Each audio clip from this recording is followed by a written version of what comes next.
Welcome to Strip Cover Lit, where we squeeze the bigger picture of literature. I'm Adrian Fort. And I'm Dalton Gentry. And this is Adrian Reads Harry Potter. The big one. The big turn, the big reveal. I've been waiting for this for a hot minute. Really? I have. This is exciting stuff. Really? Snape kills Dumbledore. Okay. Shoots him in cold blood. Okay. One to the chest. Okay. I'm excited. I hope you're going to at least have something good you can say here, because, this is damn good. As far as Harry Potter goes, this is damn good. If this is as good as it gets, we're not reading the next book. Shut up. We're going to do a breakdown. All right. We're going to do a breakdown. We read chapter 27 and 28 this week. We have 27, the lightning-struck tower. Draco has brought the Death Eaters in through a vanishing cabinet and is tasked with killing Dumbledore, but he can't do it, so Snape steps in and kills him while Harry watches. Big old turn.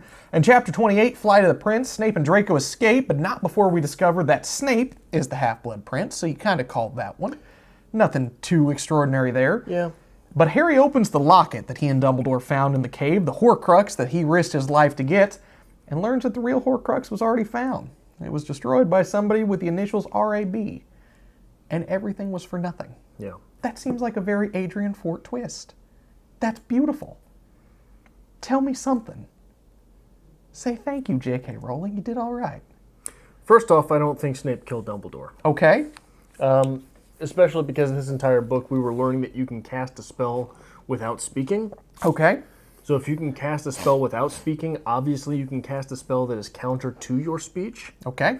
So the ironic thing with that, if that is the case, one thing where I might be able to give J.K. Rowling a wink and a nod is that therein, if Snape has cast some other spell on Dumbledore that has allowed him to play dead, or like Dumbledore did with Harry, right, where he just can't move, while doing the Crucio? Avada Kedavra. Avada Kedavra curse audibly, what that then is classical magic. Okay. Because you're using sleight of hand to do something counter to your audience's expectations. All right. So that would be a return to classical magic. But I don't think Dumbledore is dead. You don't think he's dead? I don't think so. Is it better if he's dead? Is it better if Snape killed him in cold blood? It wouldn't be cold blood because Dumbledore was sitting there asking for Snape the whole time. So it could be that there is something, if dark magic is that which claims your soul, okay, perhaps your soul belongs to dark magic. It might be something like that. If I kill you with this sword, your soul is in the sword, right? Something like that. So it could have been Snape's promise to Dumbledore that in case of this happening, I will kill you. Okay. You know, it could be that obviously there was some agreement between Dumbledore and Snape. That's why Dumbledore kept asking for Snape, regardless of whether or not Drago had found them yet. But it was another scene that was really just classic J.K. Rowling writing. Oh, yes, I am Dumbledore. Drago, I knew you were doing this, and I knew you were doing that, and I knew all of this was coming. Okay. Right? So. Now, I will let you know, when this scene came out, this book came out, and people got to this chapter, this broke the world. This is like the first thing that broke the internet. Like, it just erupted. People were in arms over this. Like, this became their big shtick, their marketing appeal. This was huge. What, the Snape part? Yeah. Okay. Because what comes next? Where do you go from here? Are you asking me? Yes. That's book 7. Where are you going? I don't care. That's the I don't big care deal. where it's going. That's the big appeal. Obviously, sometime during the next book, we're going to understand who RAB is. Okay. Any preliminary guesses on that? RAB, it might not be one person's initials, it might be 3. Okay. We've gotten something like that before in this series, I believe, where there was a signature, but it was multiple people. All right. Not sure if I remember that. Wasn't that how the little mouse guy? Peter Pettigrew? Yeah, wasn't Peter Pettigrew, wasn't the signature something else? Yeah, what was that map? The Marauders map? The Marauders map was the 3 of their nicknames. Okay, but the nickname was the twist in that. Right. Okay, I got you there. But, I mean, this was the big deal. I mean, this is Snape's big turn to the dark side here, and he takes out Dumbledore. That's huge, especially in a children's series at this point. Now, granted, I got a little bit to talk about here. This is the hero's journey. Okay. Because the man has to die. We knew that was coming. So Harry can, again, fulfill himself and become the hero. But, I mean, nobody expected that to happen. This was a huge deal for a long time. Because, the book comes out and the next one's not coming out for a few more years. So sit and mull it over. I am a little upset that if this is Dumbledore's big exit, that he was not evil. Okay. Because if you were killing him off this quick anyway, why not have the major turn in the boat the previous chapter? Yeah, we did talk about that, and I was so excited because last week you mentioned, I want this big turn, I want this big twist. That would give some credit to J.K. Rowling. And then I'm like, well, it's coming. It's just not what you want it to be. What is the big twist? Snape was a bad guy. He killed Dumbledore. How is that a twist? Because we're being led to that we're supposed to trust Snape.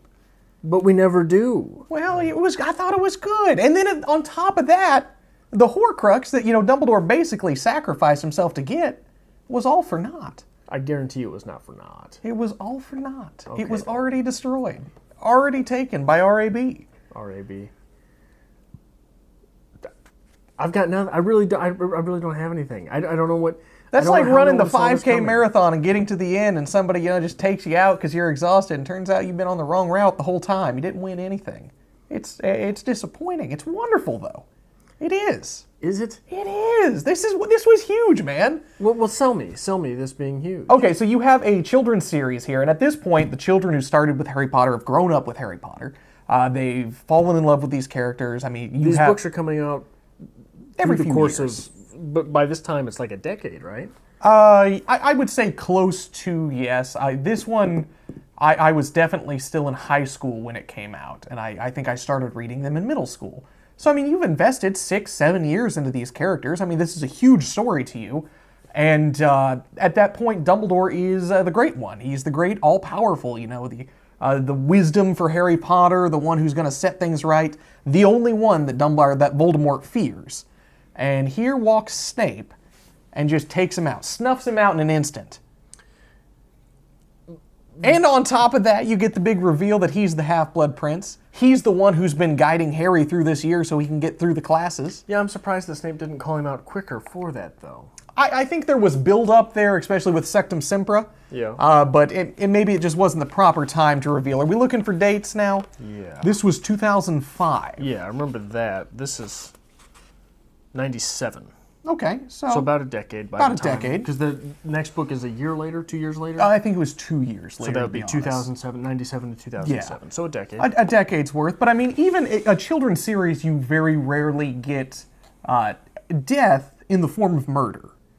Because Snape straight up murders the man while Harry watches. We've had murder almost every book, haven't we? We've had that the hint of murder. The first real murder we got was book 4. And it was Cedric Diggory. But that's the bad guy killing, the kid. That was just the small character that was just really introduced in there. We weren't invested. This is one of the major characters, one of the fan favorite characters, getting snuffed out, getting shot in the chest. So this was you were a freshman in high school when this came out? 2007, we said? Yeah. No, I would have been a junior at this point in time. You went into high school right after I did? I graduated high school 2008. Yeah, I guess you did. There's a mosquito. He's nesting. Leave him alone. Yeah. He's okay. But no, it was a huge deal. This became the big marketing thing for Harry Potter. This was huge. This was the big, unbelievable scene. Like, no one expected this coming, and it was wonderful. No one expected the bad guy that's close to Dumbledore to kill Dumbledore. No. No one expected that. That was a big deal. Like, this was my childhood in arms. Megan was talking about it because, we're reading through. She's like, I really should, read through the books again. She's like, I threw the book across the room when it happened. I bawled. I'm like, that's really? Yes! This was a huge deal. I cannot stress how big this was. And then directly after that, you get Harry raging for the first time. Harry starts slinging unforgivable curses, trying to take out Snape. But he's tried to sling them before, hasn't he?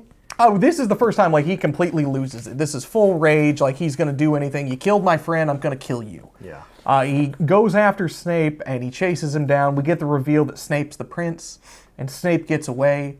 We get the sad scene with Hagrid's house burning down, and like, oh, Dumbledore will fix it, and it all comes to, and they go over and they find Dumbledore's body, and nobody can believe what's going on. There's the locket, and everything we just did, everything we worked to accomplish was worthless. Yeah, I really don't believe that Snape is the bad guy. Okay. Especially because were he the bad guy, he would have killed Harry Potter. Well, he does say very specifically that, no, Harry Potter lives. That's the Dark Lord's orders. But, or he would have taken him then. Okay. Because he said, if anybody, it wasn't that Harry Potter lives, it was that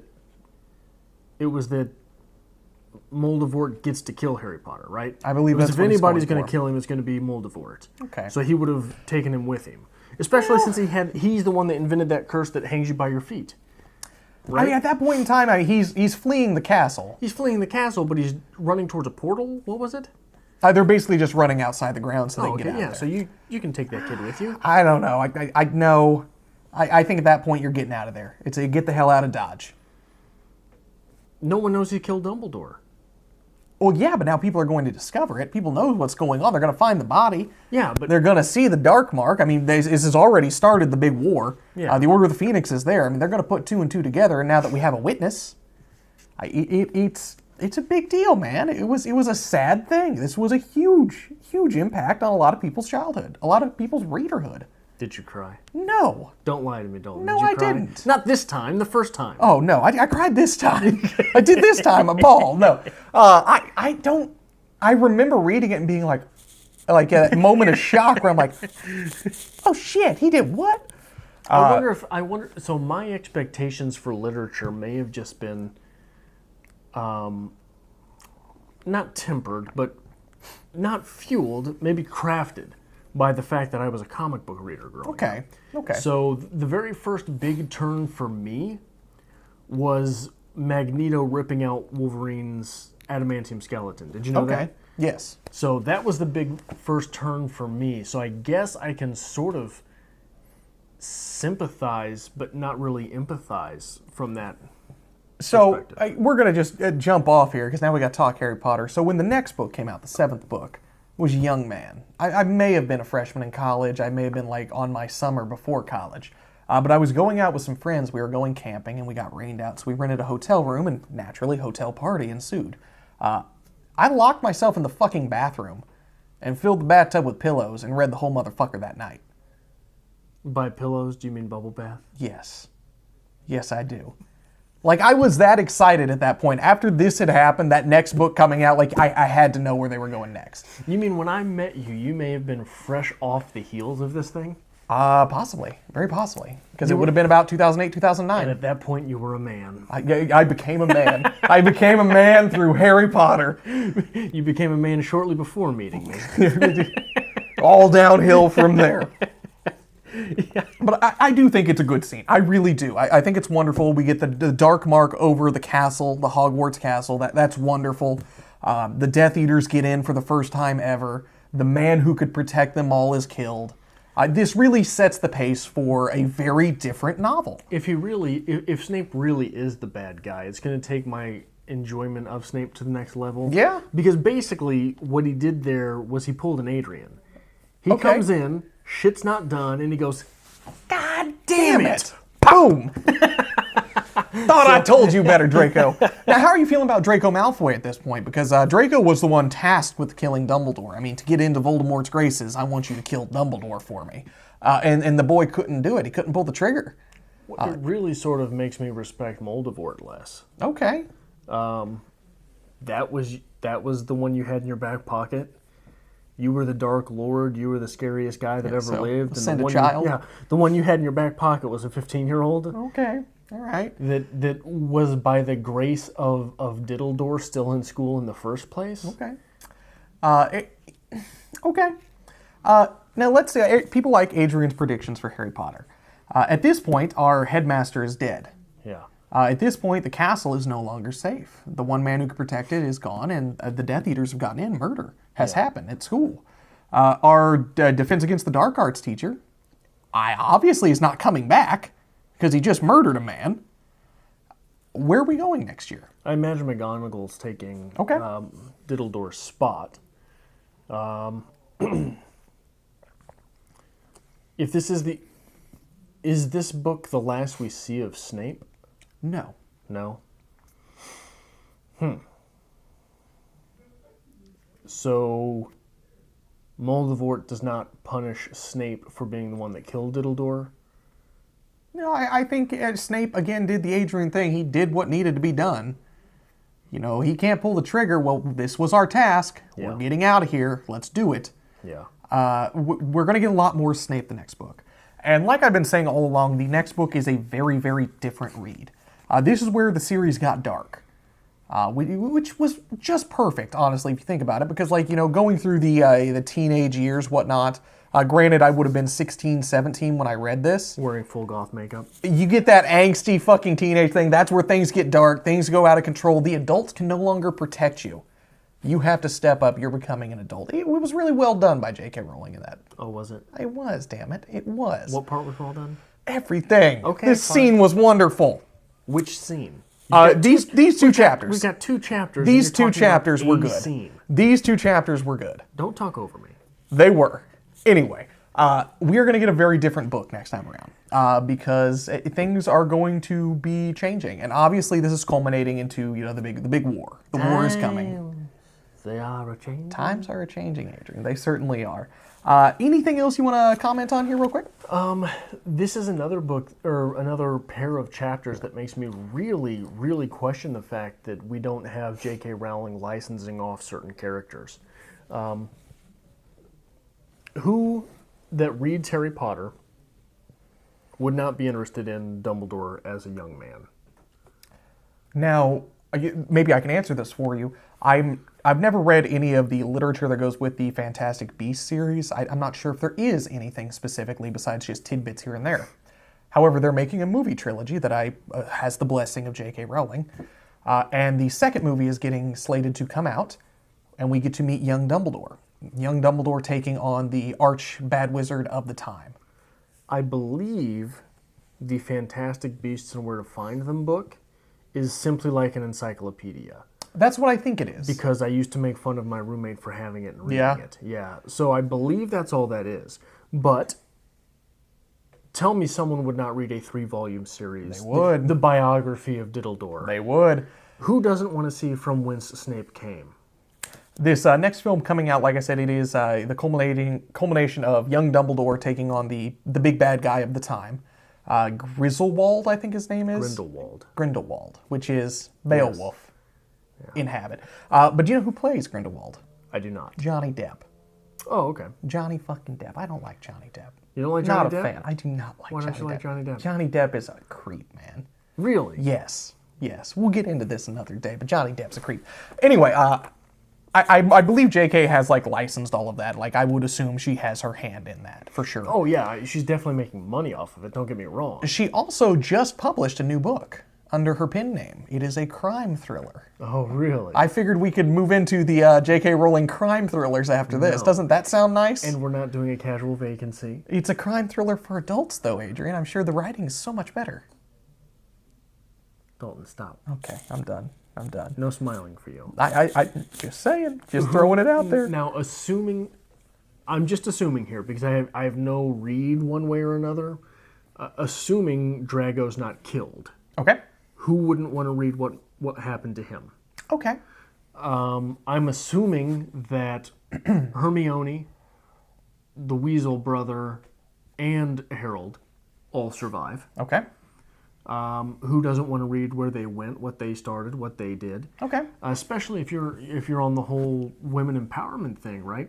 Why wouldn't you write a trilogy for Hermione? Why wouldn't you write one for McGonagall? I think McGonagall's a fantastic character. There's that too. But one thing that there is a little bit of something coming. There is a bit of a glimpse to the future. So you will get some of those questions answered. And honestly, at that point, I do agree with you. They should have went full novel with that. They should have did, a story of Hermione Granger.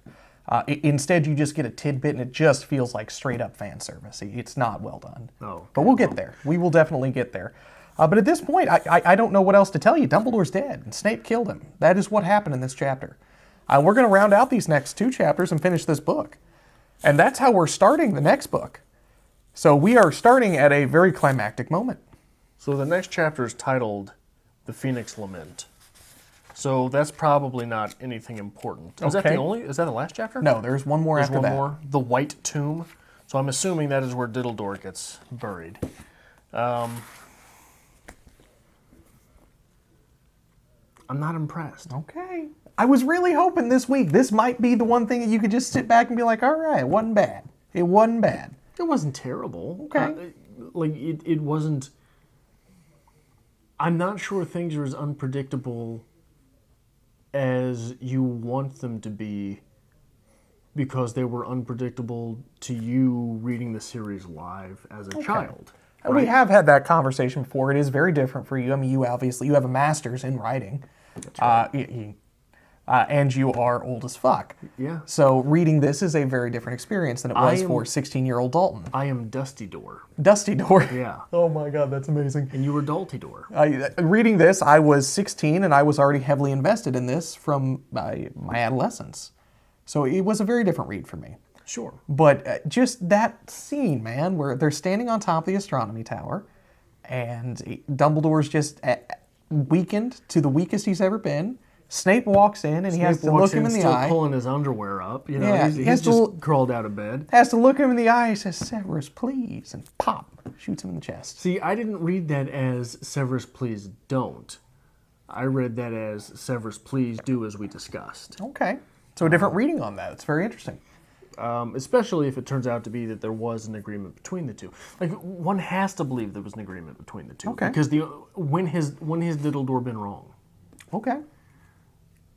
Fair statement there. I can't think of at any point where we get a mistake by Dumbledore. Right. So that is one of the things that my suspension of disbelief stops with Dumbledore. Okay. Because no matter what, he is basically the narrator of the tale. Okay. We are going to get a little more about Dumbledore. There is a scene in the next book. I don't want to spoil anything for you. It's either going to just like dumbfound you to the point of like, what the hell is she doing here? Or it's just going to infuriate you.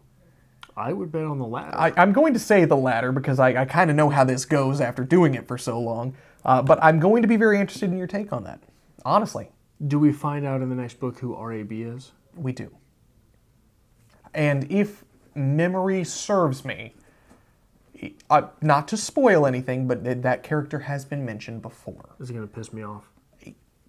It's not impressive by any means. Okay. And we have... Well, I can't ask you that. That would be spoilers. Anything happening in the comments section? So, we mentioned last week about old Trelawney. She called the centaur a nag. Oh, yes. And some people were very upset about that. They said, well, a nag's just an old horse. That'd be a proper insult for a centaur. However, I disagree, and I think you will too. Because why would we use the word nag specifically? If we are a writer, why would we insert the word nag specifically when there are a multitude of other options we could use? He's just an old stubborn mule, something along those lines. Why would we use nag specifically? It seems very, very much like it was placed into the text for a reason. Well, in addition to that, I'm not going to find it. It is NAG ... It is NAG ellipses, after which Trelawney is cut off by someone yelling at her, I won't have those things spoken here. Right? Yes, something like that. It leads us to... Is it Dumbledore that cuts her off? No, it must have been Harry. It must have been Harry just leaving the scene at that point in time. Because it's just Harry and Trelawney in the hallway, and Harry's getting ready to go see Dumbledore. However, I mean... Maybe I'm remembering this wrong. You are very correct. Nag is in there, and to the point where there are ellipses. Yeah, I know that much, but I thought she was cut off when she was saying it. And that is what caused... So if you use NAG ... and someone is cut off in speaking, it highly suggests not that the sentence trailed off, as an ellipses is normally leading one to assume. Yes. When that next person speaks up their dialogue and ends in an exclamation point, which I thought happened there, what it does is it suggests that the character was cut off. Because there's two ways to have someone cut off in speech, either a dash or an ellipses. Okay. The dash is more of a newer thing, and you can tell that in Microsoft Word. if you put a couple letters and then you press a dash and then you do the you do the quotation mark, it puts it the wrong way. Okay. So that suggests that the rule is new enough in writing that if it doesn't make it into Microsoft Word, that it's still not largely accepted. It's not a ellipses, but there is a dash. There is a very awkwardly cut off dash. Well, that's even... I am afraid, she went on, that the nag, I'm sorry, the centaur... Okay, so that's where the dash comes in. Knows nothing of cartomancy. Again, if we're looking at a writer's standpoint, the writer chooses what words they put in here. Words have symbolism. Symbolism is embedded into this. Words can trigger emotions in people. She chose to use the word nag there. Now, if she just did that completely out of happenstance, then she's a fucking idiot. That word was selected. That word was placed in there, and it is not meant as an old horse. It is meant as an insult to someone's race. And it's even followed not just by a dash, but the long dash. Yeah. So the long dash, again, we're talking about little things that go into this, but the long dash, when you read older stories and they don't want to tell you a character's name, or they don't want to tell you the whole name of a town, they will put BRU long dash. Yep. Long dash suggests there are more letters in that word. We're just not giving them to you. Just little things. It has been edited this way. So yeah, I stand by those guns. It's uncomfortable. That is worse than I remembered. It is uncomfortable. Yeah. However, we will be back next week, and we are going to be finishing Harry Potter and the Half-Blood Prince, chapters 29 and 30, the Phoenix Lament and the White Tomb. And at that point, we're going to be done with this book. We're probably going to have a great recap episode where we talk about the book as a whole, where we're going to be going from here. And then we're off to Harry Potter and the Sorcerer's Stone. If you want to start there again, we can. We can start this whole process over again. I'm fine with that. We can start burning it here. Okay. After that, we'll be moving on to Year 7, Harry Potter and the Deathly Hallows. Take us out, Dalton. Yeah. I'm done. That's it. So if you like this kind of thing, make sure you hit the subscribe button down below. Give this video a like as well. This was a huge moment in Harry Potter history, and Adrian has made it through this far, so at least give us the sympathy like. And if you do enjoy this kind of thing, you can help us create more content here on Strip Cover Lit by following our Patreon in the description below.